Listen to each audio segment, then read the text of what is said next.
And welcome back again, ladies and gentlemen, to another a very exciting episode of Lost Podcast in Titan, a father and son journey through the sci-fi series that unite our generations. And this episode, we decided there's not going to be commentary over a live episode, so there will be much rejoicing. You won't have to pause us, get us synced up, all that nonsense. Instead, drag out your ancient, VHS tape copy. Oh Lord! If you're watching us, or if you're listening to us while watching Star Trek on ancient video cassette tapes, please email us at lostpodcast@gmail.com. But we decided this time we are going to do a sort of overarching season 1 review of Star Trek: The Original Series, because I have a few thoughts, and I think Papa might as well. Oh dear! Yes. Yes, I have a few thoughts as well, and one of them is concern over your few thoughts. But oh, really? Okay, all right. So we didn't discuss with each other beforehand what we were going to bring up, or even how this is going to go. This is completely off the cuff. Completely off the cuff, yes. So let's see. I guess I'll go ahead and start. My question is, what the fucking hell is going on, and who is Starfleet hiring? Where are these people coming from? Because we have some brain dead, two brain cell motherfuckers walking around in Starfleet with like jobs and responsibilities. Like we go down to a frozen colony in the Naked Time, right? And some dude, he knows that he doesn't know what's going on. They're wearing protective gear. One of the few times I've seen that they actually wear protective gear. And he fucking takes off his glove to scratch his nose.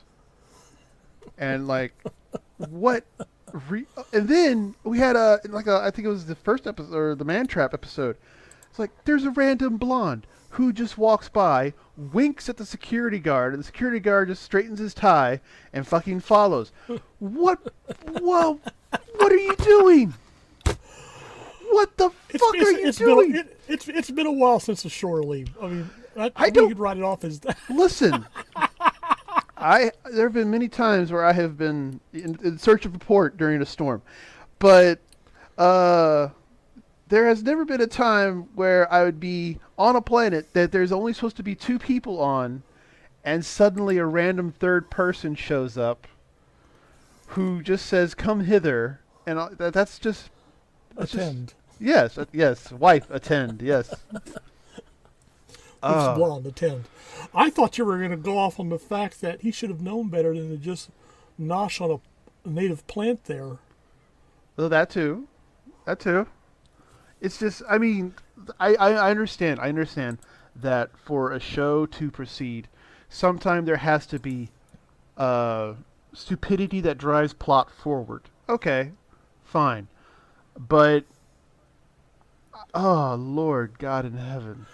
It makes you wonder if the regular military services, or like the regular navies particularly, screw up this badly doing things. I can't really say for sure. But the thing is that most of my impressions I get for Starfleet and the quality of their officers, it comes from Star Trek: The Next Generation. It comes from Deep Space Nine. Like, we had Wesley Crusher in The Next Generation, like the kid prodigy who multiple times made nanites almost destroy the Enterprise, and do all kinds of other really advanced shit. And he's worried he's not going to get into Starfleet. He's worried about the test. There's that one fucking episode where he's actually taking the test, and I don't think he was doing well or something like that. I forget what the exact problem. But it seemed difficult. He has to get into Starfleet. It's like Starfleet Academy isn't sending hookers through his window at 3 a.m. just to get him to join up like the Marines are doing for me. It's like... What? You didn't know? No. Okay, well, anyway. So, wait, time to go to a new topic here. Yes. I took that that ACAB test or whatever test it was. Yeah, the Marines were calling me for I think about a year and a half, but whatever. But yeah, and so we have this shit, but then we go into the original series and we have just complete walking retards. I don't get it. People able to head into sensitive areas of the ship without so much as a by your leave. Exactly. Oh, here, I'll just use this transporter. No one's around. Oh, look, the shuttlecraft bay. No one's around. Or engineering. I could just not punch this guy and just start playing around with the controls. I would like to think. In fact, I wish we had a military veteran. I'm sure there has been people in the military who grew up watching Star Trek. Certainly, shipboard discipline would not be as loose as they would be in Starfleet. And once again, like you said, we have to take into account that this is not an attempt to be an accurate television drama. It's to entertain the public. So allowances have to be made. But still, some common sense.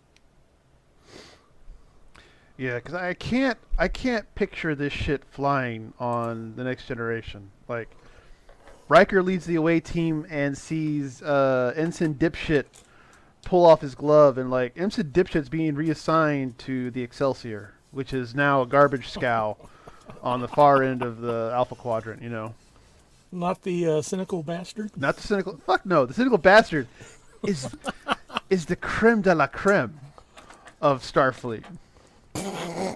Handling shit. So much for me serving on it. Well, I mean, you know, got to get to it, Ensign. Oh Lord. Let's see. So, what's one of your thoughts on season 1? Well, first off, it occurs to me that the last time I saw Star Trek episodes in consecutive order was when the series first ran. Yeah. This is the first time I've taken the time to go back and visit a series all the way through, and I must say it's sort of changed. It's altered my perception somewhat.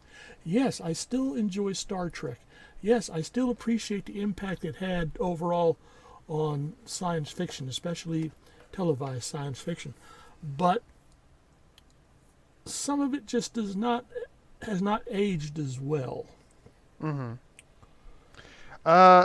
it has not. Like, I think I wanted to bring that up too, but it's the perfect time now.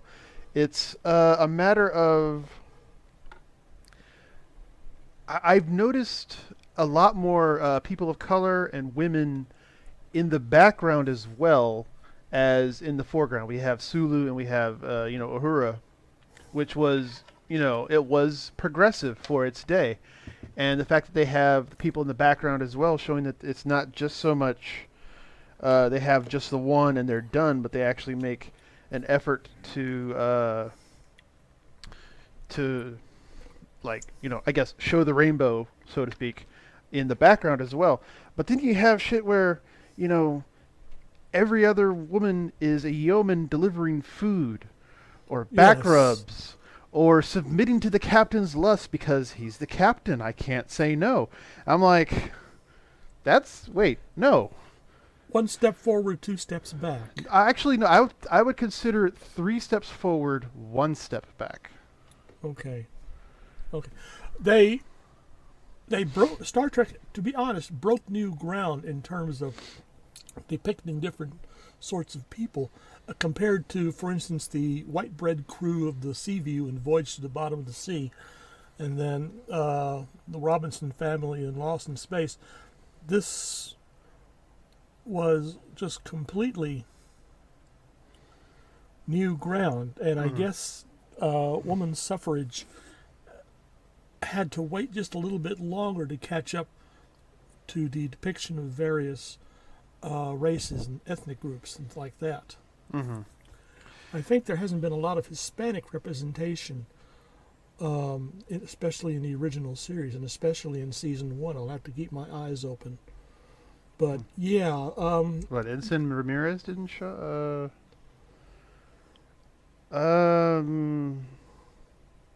wait, Hmm. no. I do tell a lie. There was, in fact, it may have been the Man Trap.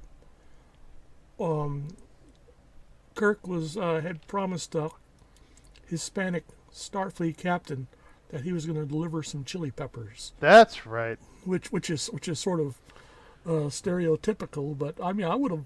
I'm certainly not Hispanic, but I would like some chili peppers as well. But And also, wasn't the Commodore person of color in Court Martial? Was it? I think. you're thinking of the Oh, the menagerie, Menagerie. Yes, that's right. Jose. Oh gosh, not. I get old and my mind just goes blank. But yeah, that's the person, the Commodore, in charge of the starbase, Mm-hmm. and he was played by a non-Hispanic, Oh, which makes sense. I mean, look at how many. I don't think Charlie Chan has ever been played by an actual Oriental actor, which is, of course, neither here nor there. But it's just that it's not limited to Star Trek. let's see. Commodore Jose Mendez. Yes, There we go. yes. So at least they were making the attempt. Malachi Throne. Huh. Oh, hey, he was also in 2 episodes of The Next Generation. Oh yes, he's a busy bee. He was also uh, he did a lot of television work, more television than movies, I think. Hey, if it work, if you could get it. But I prefer actors, and this, female as well as male, who rather than wait around for the quote perfect role to come about, they get a call and can you do 2 days film work as a background character to this TV show? And the guy says, I'll be there in a half hour. Keep the cameras warm. Let's see. But also, I could have sworn. Let's But see. Yeah. while you're Oh, there we go. gathering, Percy Rodriguez, Commodore Stone, Court Martial, Star Trek: The Original Series. yes, Right. Yeah. but no. Oh wait, he's Canadian. That doesn't count. All right, never mind. Well, My yeah, I was bad. gonna, I'm I was backing going to say out. Okay. something else I wanted to bring up in our discussion of the first season retrospective, and it applies more to us than to this episodes. We haven't been insulting as many countries as we were doing when we started out with this thing. Listen, I love Australia. I have nothing but respect for Australia and the strength of the dollar we do. Okay. And shout out to our listeners in France and Russia and England or the Yes. UK, not just England, also the UK. But I'll get back to insulting all of you with love as soon as it becomes funny. 'Cause that's how you can get away with it. If you do it when it's funny, then it's all right. But if you just keep Yes. doing it, then it's become mean. But going back to the initial discussion, I wonder, did anyone ever make an attempt in the production crew at Desilu to add an additional sense of naval reality to the Enterprise, or was Roddenberry and the other hierarchy members thinking that in the future this sort of thing would be loosened up, not as rigid? Even though I'm thinking you're flying a sophisticated interstellar vehicle through space. Mm-hmm. This isn't the time to be slacking and being off your chili. You're right. I don't. Yeah, I don't see that happening. To be honest, if I was a writer, I'd have it. More. Do a little bit more research. I mean, I'm not going to say that Bonanza and Gunsmoke were 100% accurate depictions of the Old West. Or maybe, Marcus Welby and Dr. Kildare were acting like actual doctors. Mm-hmm.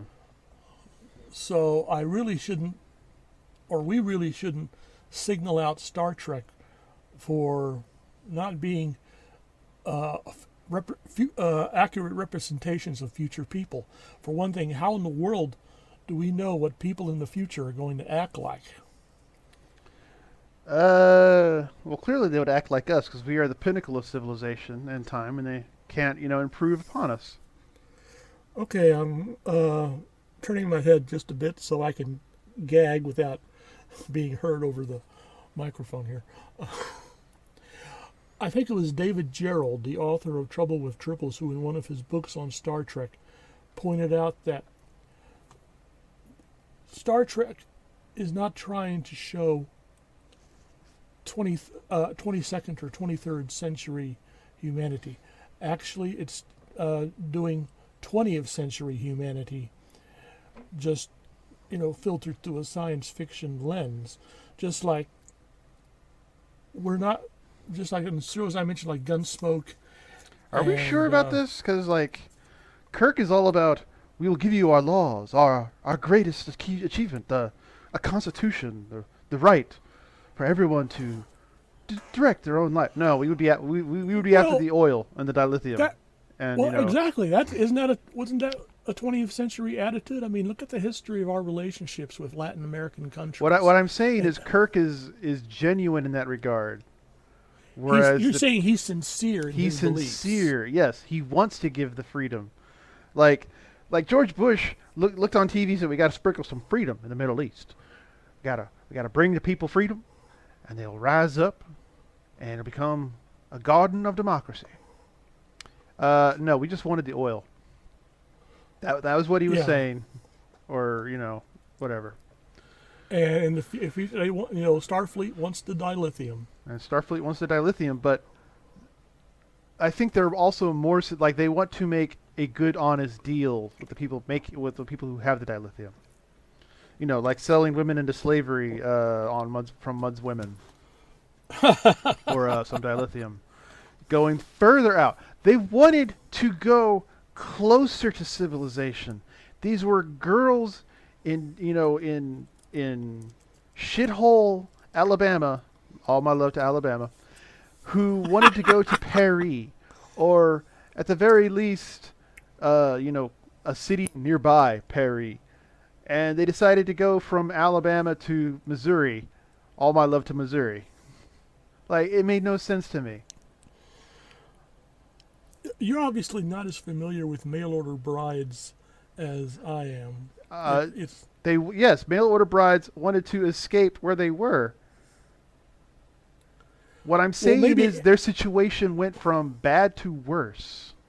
Well, maybe in Mudd's women, they still considered the mining colony a step up. I mean, after all, as Harry pointed out, these were rich miners, rich dilithium miners. Now, I mean, obviously we they saw still had a little bit of cabin that the one dude lived in. This isn't, no. I'm sorry, no. Okay, they didn't have their fortune at once. There is no woman on Earth. Wait. Hold on. One of the best lines in comic book history, I feel, is from Cerebus, where he explains that he has never known any whore to give their product on credit. That's Dave Sims Cerebus, by the way, for those of you who are not. Highly recommended comic. Highly recommended. Just bear in mind, he does go insane around issue 130-ish, give or take. And it's a 300... here's one of our first real divergences. Oh, well, yes. Cerebus podcast. Cerebus, ladies and gentlemen. I usually consider... the dividing line for Cerebus when Lord Julius first appears. After that, Cerebus loses the sword and sorcery bit and gets more into politics and sociology and such. I like it broken up into the phone books. Yeah. Yeah. My recommendations, if you want to get into Cerebus, drop by my place and raid my comic boxes. or go all the way up to Melmoth. And you might want to skip Reeds. And then it gets weird if you want to keep going after that. Then it gets weird? Well, yeah. I mean, weirder. But, oh, dang. There we go. I'm back. Okay. So Cerebus, anyway. No, also, a surprising lack of Klingons and Romulans for me in the first season. I would have thought there would have been more. Well, keep in mind that this was still new territory. We were getting everything settled. Look at all the places Sulu was before he got finally fitted into the helm position. Right. Well, what amazes me is that we'll still get that when we come to the next generation. I thought, certainly Star Trek should have been much more organized by the time of the next generation. It's not like they hadn't been to this rodeo before. But first season of Next Generation, and I'll really go into this in more detail when we get to it, very disorganized. No one really had any traction. Yeah, well, I liked the idea of LaForge. I mean, I feel he does better in engineering as the chief engineer. Yes. He really grew into that role, and I think he's better than Scotty, to be perfectly honest. But anyway. Ooh. I'm sorry. He's honest. I would prefer honest. I would prefer the painful truth over the beautiful lie, okay? But you don't consider Scotty as having possessed genuine engineering talent? Oh yeah, Scotty does, but he also lies. I would appreciate someone who tells me the truth. But what was I going? Okay, oh yeah, give me a quick example of a Scotty lie. It'll take 4 hours, Captain.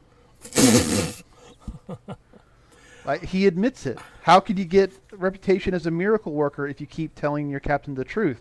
And Geordi's like, that's insane because it's insane. I mean, Picard could pull his hair all he wants if he had hair, but it's still going to take 4 hours. Pretty much. But the original idea, I think I saw in one of the documentaries, was that Roddenberry wanted a blind man to pilot the ship, which is actually a really good idea. But I think he fit better in engineering. Yes. But what I'm thinking of the original series, I'm thinking of Kirk doing battle with the Klingons and the Romulans and such like that. And those were the scenes that stuck out in your head. Well, yeah, apparently, and it's one of those, I guess, well, not really a Mandela effect, but I just felt they were more present than it seems like they actually are. Which reveals, just how much of an impact the Klingons and the Romulans. I mean, yes, once we start getting major adversarial races to deal with, then that helps, the series get a lot more traction. Right. I mean, don't we agree that one of our favorite episodes from the first season is Balance of Terror? Right, yep. Which, was just essentially a military. And I noticed that the Enterprise was acting a lot more military in tone in Balance of Terror. Like, now we got something to be serious about. Well, they're being shot at, Yes, that does kind of help provide focus. You can't go on shore leave or, sing Spock as the devil with the ears in, whatever the 10 forward equivalent is of the Enterprise that they're being shot at. Or patiently and pleasantly wait for the Yoan to deliver lunch. Oh, Lord. I know that's a thorn in your side. And it is, because, it's always a woman, always blonde. Here you are, Captain. Here's your lunch. Or she was delivering the food to Sulu, who I did not think actually, necessitated that privilege. Maybe I can understand someone bringing the captain his lunch. It's the privilege of the captain. He couldn't get up and go to the lunchroom to get lunch? Really? Take an hour off from when he was watching plants at the time. And I never really that point never really stuck with me as well until I watched the episode with you, and I started kind of, oh yes, okay, because I find that doing this series, I'm noticing things that I never noticed before, Mm-hmm. and Lord knows I've been watching Star Trek since the get-go. Yeah, exactly. Yeah. It just it kind of it bothers me more than it should. But this is also in the 1960s, so you know. Yes, which I wanted to bring up the fact that the points that we were making concerning depictions of characters and attitudes, such, is that the series was made in the 1960s, and here we are, still, I guess, fairly early in the 21st century.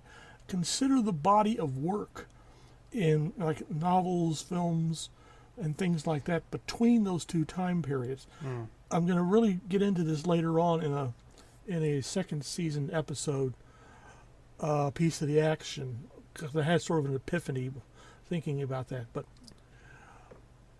overall, television and movie entertainment, except some certain serious directors like Fred Zimmerman or Stanley Kubrick or David Lean, everything was just sort of low-keyed, kind of Ozzie and Harriet / Leave It to Beaver, sort of rosy-colored white bread type of living. Exactly. This was, I mean, we were just, Star Trek was, when it came out, we were not quite yet into the revolutionary aspect of the 60s, and especially not the stuff that went on in the 70s, the cynicism that would show up, the grittiness that would show up. The crew of the Enterprise in the first season of Star Trek would not have understood all the President's Men, to bring up an example. Mm-hmm. It would have been completely alien to them.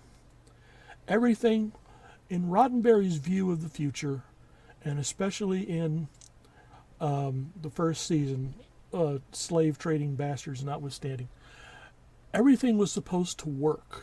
Mm-hmm. He was saying, we were saying the United Federation of Planets, but really just scratch that out and put in Earth humans. That's how it was. It was supposed to be pleasant.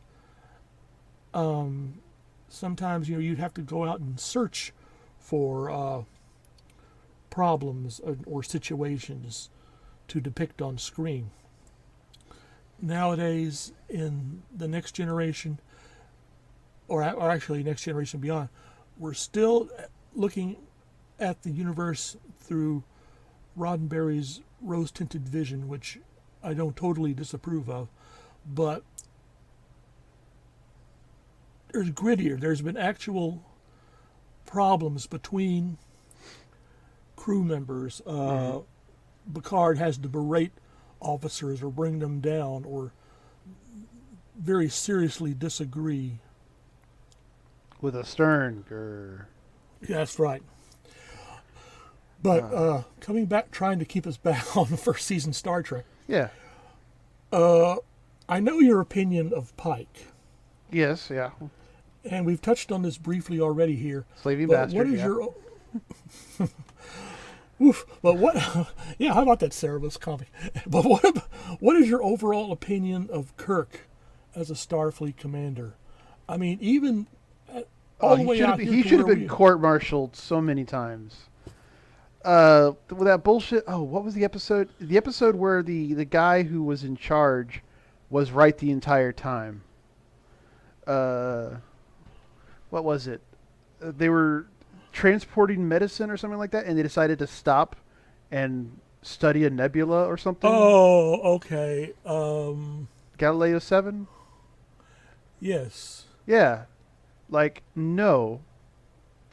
Deliver the medicine. What the fuck bullshit is this? It drove me insane. Like, he should have been court-martialed then and there. Or at least a black mark, reprimand in his record. Yeah. And I mean, consider the fact that they ended up with less casualties than they could have ended up with. Exactly. And it's I wonder if it's set a bad precedent so that now you have Navy captains or the Navy brass have to deal with certain captains who are Kirk wannabes, I guess. Not. Okay, here's where I should bring up that when I talk about Star Trek, Starfleet being a modern Navy, unquote, what Roddenberry and his writers were actually doing was going back to the days of sailing vessels. Mm-hmm. Captain ships would be away from their home port for around a year on the average. So the captain of the ship literally has to be the ruling authority. There is no one else to. There is no higher up. There was no way, for instance, for the crew of the Bounty to immediately get in touch with the Admiralty in London when everything started to go south. But that's not true in the sense that there's subspace communications. They could contact Starfleet at any time. True, they did that, but even sometimes subspace communications, they couldn't expect a reply for days, depending on where they were. But the impression I'm trying to bring across here is that Kirk was a greater authority. Any Starfleet captain back then in the future, possessed greater authority than, say, a ship commander on a destroyer or a aircraft carrier today. Mm. Am I making myself clear? Yeah, it's just I still feel that there's fast enough community. Like even a few days is enough for McCoy to be like, "Look, Captain, you're insane. You keep demanding the yeoman to submit to your lusts. We're gonna confine you to quarters with the yeoman, and we're gonna get in touch with Starfleet to have you relieved of command. And they'll get an answer back within a few days." I was going to say, well, if you're going to confine me with the yeoman, you can, take your time about getting that message out. But well, also McCoy, like, oh my God. Yeah, I was going to want to bring up McCoy eventually. He's a great doctor, yes, but he is missing certain aspects of care that are desperately needed. Like when he was flirting with the woman who just got assaulted, I'm like, dude. Oh, and shore leave. Back off. All right, there are multiple red flags going on here. Okay. Just. Now, are you certain that just wasn't indicative of? I mean, it wasn't just Star Trek. Imagine if. Oh yeah, I'm aware. It's more of a thing of the time. Yes, but still, it's one of those things that now just kind of feels wrong watching it. Yeah, and I appreciate your compass in that aspect. Mm-hmm. We are currently, I'd like to say, a lot more sensitive to that sort of thing than we would have been back in the 60s if we were watching this then. It would have been the yeoman gets assaulted on the shore leave planet. Yeah. And just naturally shrug it off and, say, yeoman attend. Pretty much. Like, I mean, I don't like this as a concept, but I do feel this is one of those times where just having a woman in the writing room, or just bouncing the idea off of them would have set them straight, where they would have gone, "No, are you fucking insane? No, that's disgusting." Yeah, I would have. I sometimes wonder now. Couldn't DC Fontana had sat in? Or she didn't show up until a little later on for second season. But maybe a more feminine perspective would have helped. Mm-hmm, mm-hmm. And even though there were women writers, I guess they just didn't show up at the Desilu lot for Star Trek. Or they might not have just had the cachet to make that decision, or because they're working, and this was cattle call writing, so Yeah. it's not like they had a job for the season. They had a job for the episode, and if they would like a job for another episode, then, you know. And I was a member of fandom before, even before the animated series came out, and I do know for a fact that Star Trek had a large female fan following. Mm-hmm. Well, I mean, they had it for Khan, yes, and for the Spock and Kirk slash fiction. Well, okay. Well, I mean overall. So, I'd like to now go back and talk to some of those people who I used to run with in those days, the female members of fandom, and say, didn't any of that stuff ever bother you, or does it make you feel uncomfortable now? Well, we could ask her mother. I mean, not. Wait, no, sorry, my mother. No, not. Yeah, I think. Well, God bless her. It just all went over her head, and I know I could pretty much guess what her reaction would have been. I think she might have picked up on it, but you know. I don't know. Are you familiar with? Let's see. Jenna Yeager and I think it was Bob Rutan, the man and female Dick Rutan, excuse me, the male and female team who flew the Rutan Voyager around the world. No. Back in 1986. So yeah, you wouldn't have been. I happened to mention this in passing to your grandmother, mm-hmm. and she just went off the deep end. A single man and woman spending all that time alone, you know, horrors. And I tried to explain to her, Mom, they were flying an airplane. I doubt if there was enough time for anything else. But no, she wasn't having any of it. Mm-hmm. So I can imagine, I hate to think what she might have, what her exact words thought, but I could tell her, you know, about the poor Yeoman Barrows, that's who it was, in Shore Leave, getting assaulted and then essentially getting hit upon by McCoy. And Mama would have said, shrugged and said, well, what did she expect? She should be back on Earth, you know, making cornbread. Listen, I can't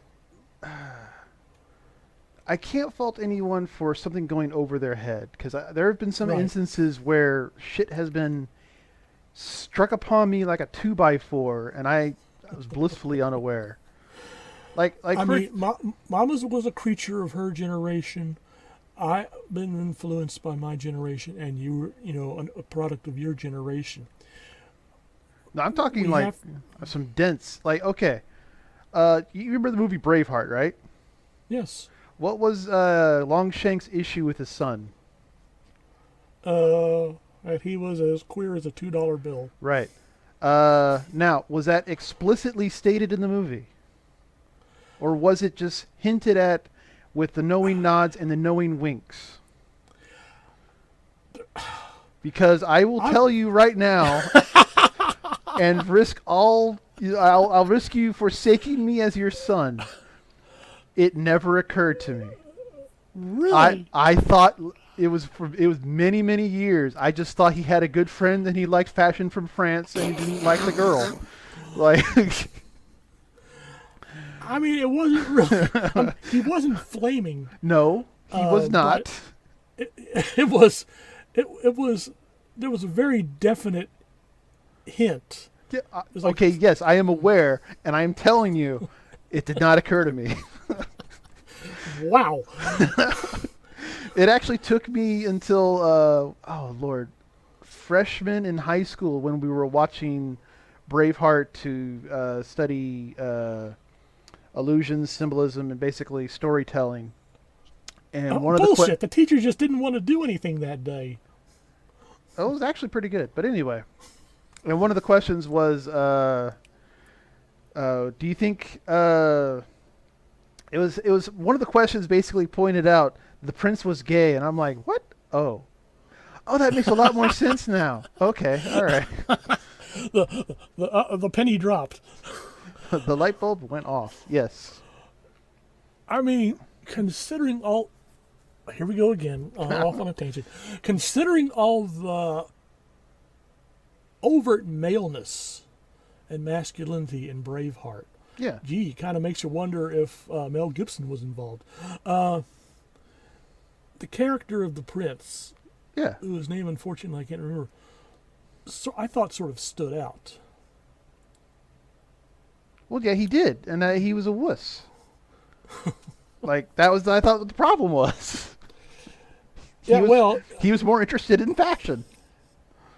Well, it's like everyone remembers Napoleon Bonaparte, but asks people about the accomplishments of his son or grandchildren, and people have to. Even I have to scratch my head and say, I really don't know about anything about those. They really, you only can come up with one Napoleon, one Longshanks, thank God, and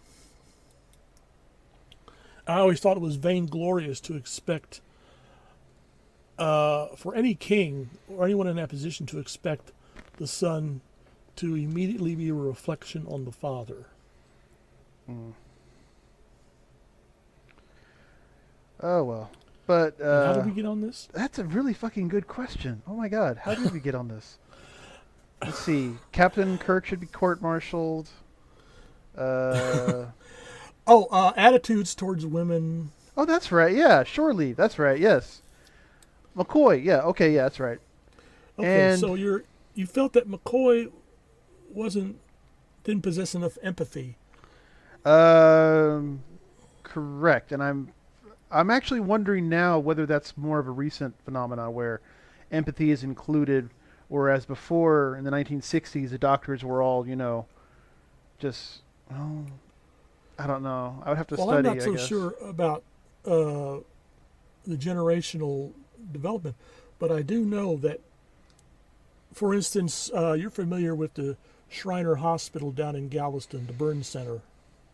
I am familiar with what a burn center is. Yes, continue. Yeah, well, the Shriner Hospital in Galveston is one of the primary burn centers in the country, and I've listened to interviews and stuff with the people and doctors, and a common theme is that if you don't harden yourself to the suffering that is right there in front of you, you are eventually going to lose your mind.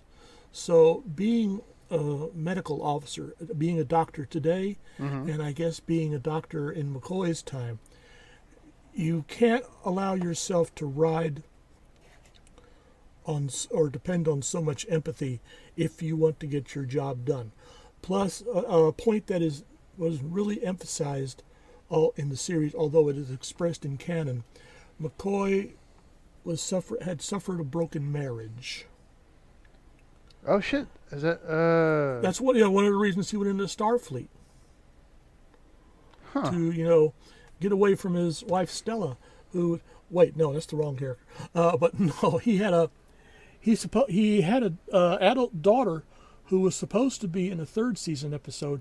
But that got rewritten, and when we get to third season, I'll point out where she was supposed to be. That's interesting. In fact, I think the plot was that his daughter Joanna makes the visit to the Enterprise, and Kirk starts hitting on her, and McCoy now has to reevaluate his relationship with Kirk, which I think would have made a much better episode than what we ended up with. But also, Kirk future. needs to calm the fuck down. Okay. Oh, he is a womanizer. I mean, you have to accept. Okay, all right, listen. He is a womanizer going dangerously close to just, getting arrested, okay? The girl was 19. It was in The Conscience of the King. That's it. Okay. Like, come on. Yes, I know she's blonde, and I know she's got the sparkly eyes, and I know she's lit up. Down, boy. God, did you make a similar point during the episode Miri, or did Kirk actually? She's Kirk a robot. That doesn't count. No. Miri. But, Miri. Oh God, yes. I know the one you're talking about. Yes. Oh, Kirk didn't Lord. really hit on her, did he? No, he did not hit on her butt. He knew what he was doing. Don't stand. Don't stand. Stands. Don't stand so close to me. Okay, anyway. We should have been in charge of soundtrack music for those episodes. We could have really. That would have hit it home a little bit too hard. Okay. Yeah. Okay. Brief attempt to put us back on the railroad. We both agree that Balance of Terror was one of the better episodes of first season. Right. Yeah. Mm-hmm. Can we also pretty much agree with what was the worst first season episode? Oh no! Hold on. Oh, I got a list. Oh, I mean, I guess we could do that now. So I guess we both agree Balance of Terror is the best episode. One of the best. I still also like the Corbomite maneuver. That one's also good. Yeah. But the worst episode by far, hands down, in my opinion, is the Alternative Factor. There you go. Holy shit. And I never really liked the episode to begin with. Like I said, it's not an episode I immediately go to when I'm in the mood for a Star Trek episode. But when we both watched it, that's when it really hit home to me about, oh, Lord, this is a train wreck. It just kept going back and forth. But, I mean, he kept getting work after, so... Yeah. Let's see. What else? Oh, Lord. He wrote for Cowboy in Africa. I have to clip this. I'm sorry. Oh, my God. An ABC television series produced 1967 by Ivan Torres, blah, blah. Plot turned into a movie. Plot. Jim Sinclair is hired by Commander Hayes to introduce modern methods to his game ranch in Kenya. He brings his best friend and helper, a Navajo Indian named John Henry. They worked roping wildlife and building herds on the ranch. Oh my God. No, during the first episode, a 10-year-old African boy named Samson watches from afar and decides Jim would make a perfect father. Oh, Jesus Christ. Oh no. Samson runs for a day and a half to the Hayes Sinclair and declares to Jim that Jim would be his father. By the end of the first episode, the boy and the cowboy have adopted each other. Oh, Lord, no. This is why Star Trek is better.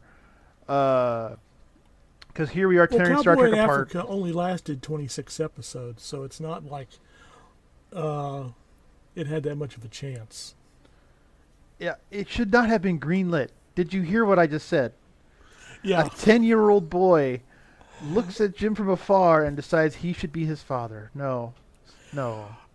I want you, if you can manage it, look at a complete list of series that made it on the air in the 60s and ask yourself, which one of these would not have been made today or wouldn't be made today? And I think we find really big list. It's huge list. Huge list. I never would have greenlit My Mother the Car, or The Girl with Something Extra, or... That just sounds dirty. That was back when Sally Field was still trying to find her way, and this was after both Gidget and The Flying Nun. And The Girl with Something Extra didn't last too long either. See, that has a whole different context these days, so... Yes, it would. I never would have greenlit Super Train, which I was thinking about yesterday. I am not familiar with Super Train. Don't bother. Just say it was a big disaster and leave it at that.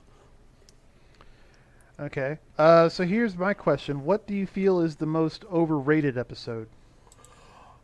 Oh, wow. That's a nice one. Because I already got my choice. Because I cheated and wrote ahead. I'm going to say, and I'm going to get yelled at for this. Uh-oh. The City on the Edge of Forever. Oh, holy shit. Okay, that's mine too. Oh. Okay. You and you and I are both big Ellison fans. Yes. But I think more was made of that episode than it actually deserved. A lot more. Oh my God. I think if we had switched, if Roddenberry and the Star Trek people had stuck with to their guns and ran Ellison's original script, It would have been even worse. I don't know. It would have been even worse. Are you shitting me? What was it? Who was a drug dealer on the ship? I think at one point it was supposed to be Scotty. But, Scotty's the drug dealer. Like, you're basically at the conclusion of the episode, everyone's going to jail. I mean, that would have been all second season Star Trek, the original series. All the Enterprise crew behind bars in jail trying to get out, and they have to make an alliance with Mudd to get out because he's already there. See, this writes itself. And okay, the thing of it is that it was a Hugo Award-winning episode, and I will say on the onset, I have disagreed with the Hugo voters before, and I think I could have. Well, my question is, what else was it going up against that year? So. Oh, well, I could look that up. But I was thinking, like, as pure sci-fi, it's probably the better episode of Star Trek. Because it deals a lot with time and how it might affect it, etc., etc. But it's just a decent episode, or at least it's a good episode of Star Trek. It is not the best episode of Star Trek. Yes. I would have given the Menagerie, and I thought the Menagerie was a Hugo winner, but I'm not seeing any notes here.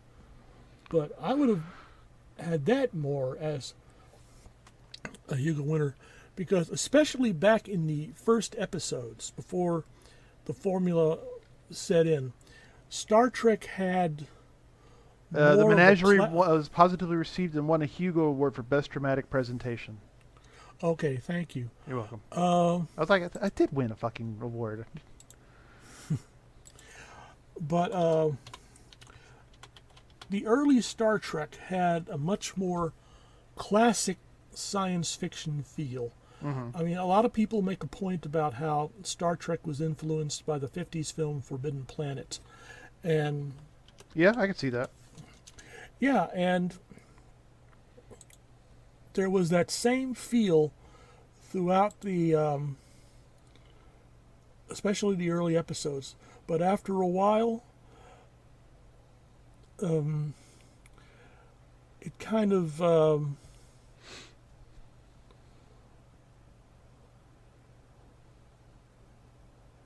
fell into word, I lost you there for a second. Yeah, it went into a more formula that it was unique as compared to the sort of overall atmosphere of classic science fiction. Mm-hmm. Am I making myself? Yeah, they knew they knew more of what they were trying to do. They knew more of what they wanted. Yeah. They wanted more blonde yeomen. Okay, Hugo Awards, City on the Edge of Forever won the Hugo. It was up against other Star Trek episodes. It beat out The Trouble with Tribbles, Mirror, Mirror. It beat out The Doomsday Machine. I could see that. And Well, maybe not. I mean, I would have liked to have seen the point spread for those, how many votes those other episodes got compared to the votes for City on the Edge of Forever. Everyone knew they had to vote for the Ellison episode or they'd never hear the end of it. You just wanted to shut up. They'd constantly be looking over their shoulder as they crossed parking lots. They'd have to hire security. Pretty much. And I don't think that Ellison was ever that mean, but he could be rather proactive when he wanted to be. He could, yeah. Okay, here's the last question I have for you. In season 1, what is the episode that you feel holds up the most between the initial execution and its present presentation, or how it can be perceived now, I suppose? Let's see. My immediate answer is The Cage, the original pilot. Oof. Otherwise, ooh.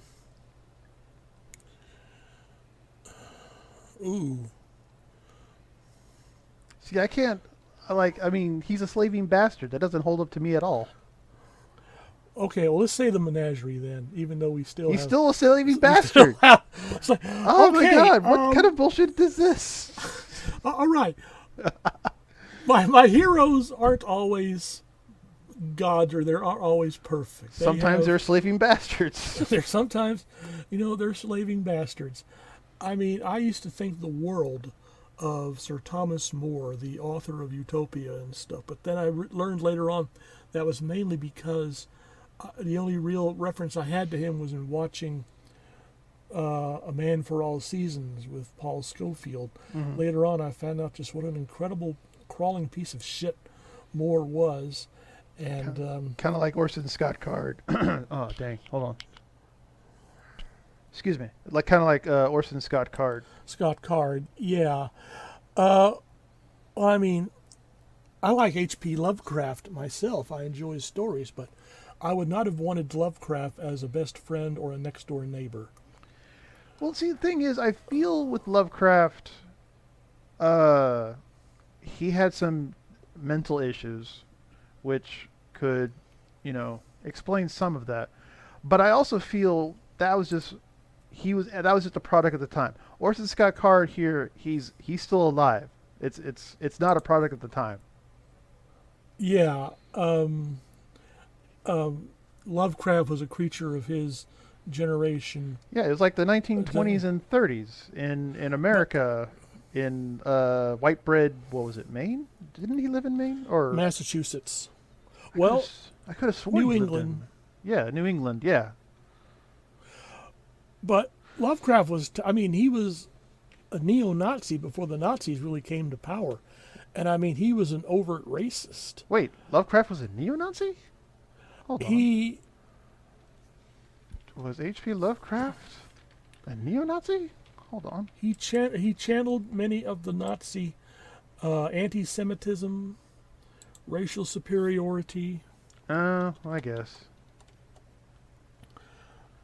Like I knew he had if we are being generous, some less than lovely views of people of color. But I didn't know Considerably about less than lovely. I didn't know about the whole Nazi bullshit. Ugh, that's Just his disappointing. attitudes. Well, this is one of those instances where death of the author can be a good thing.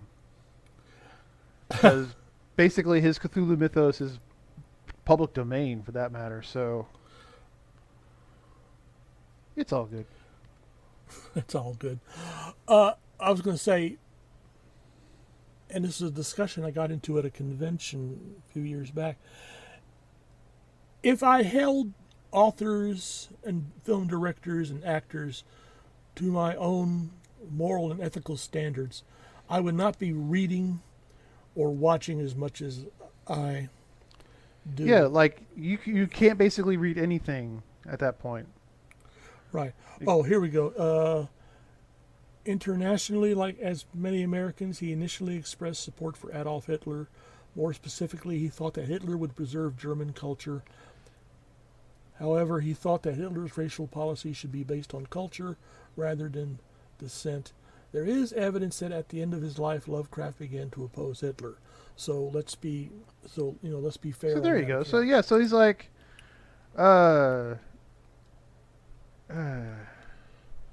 he was basically like most Americans at the time is basically it. So lovely. Okay, now a question that I want to throw to you, I guess, as a way of getting to the wrap up.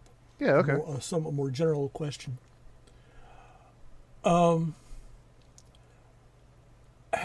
Now that you've gone through the first season, and Yeah, mhm. we're about halfway through the second season, but especially in regards to the first season, do you consider Star Trek an overall decent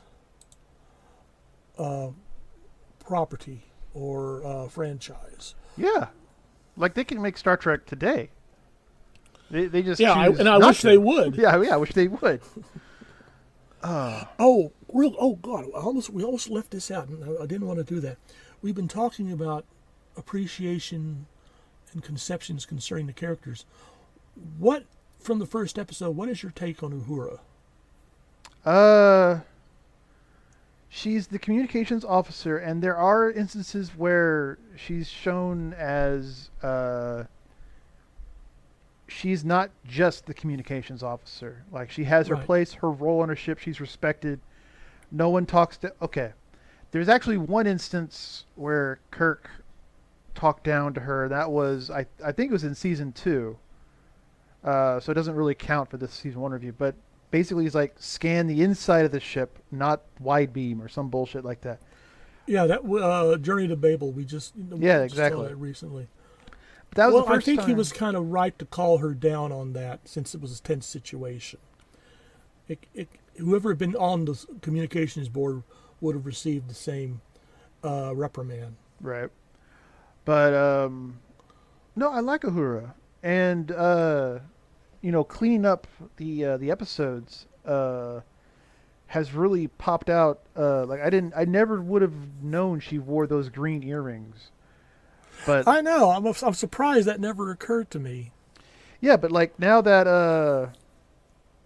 I've seen them, it's like a beacon, and I don't know. She's just what was it? As Whoopi Goldberg said, she was a black woman on television who wasn't no maid, and that was very important. And apparently, what was it? She was going to quit after the first season until Martin Luther King Jr. said, "Please don't." And I'm like, if Martin Luther King says please, Yes. Not too many people could put that on a resume. let me. Oh, okay. Here's. It's like Uhura was. Damn. See, I feel Whoopi Goldberg was trying to do. Was trying to make her not so much a mark, really. But we don't have Guinan without Uhura, basically. No, we don't. I wanted to say that with Nichelle Nichols' portrayal of Uhura, we just didn't. It just wasn't a case of bang, black woman on the show. We had Uhura was playing the character. I mean, Nichelle Nichols was playing Uhura as a qualified and competent officer. Yes. In fact, she may have been in most instances, the most together character on the bridge.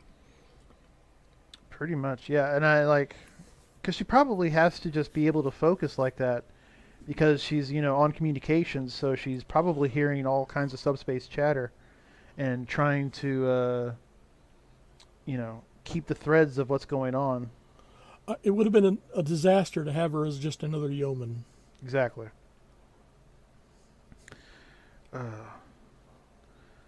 But yeah. So, do you got any other thoughts on season 1 Star Trek?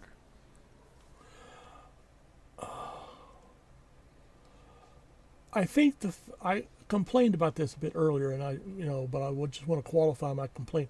I think the fact that in first season, everyone was still trying to find their position. Oh yeah. Uh, Command. What ensign lanky motherfucker? who should have on-screen credit now? Also, I feel that that was the other thing I want to bring up. Like one of the reasons why Sulu was hired. Not only did was he a great actor? Or is a great actor, but when you're doing the shots of the bridge, and you see it's almost from that same angle. I think you could see it in your head just as I'm talking about it. And there's always Sulu on the right and lanky motherfucker on the left. And they realize that they have this basically real estate that they could use to develop another character if they decided to, go for it. Does that make any sense what I'm saying? Yes. Okay. So rest in peace, Ensign Lanky motherfucker. You needed someone. You didn't need a spear carrier in that obviously visible position. Right. So, fortunately, we eventually end up with Chekhov. Unfortunately, we eventually end up with Wesley Crusher. You bat him out of the park. You don't bat him out of the park.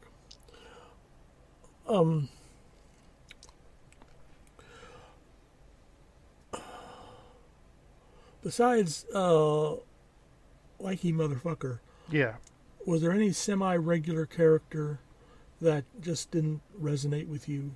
Oh, it didn't resonate with me? Yeah. Oh,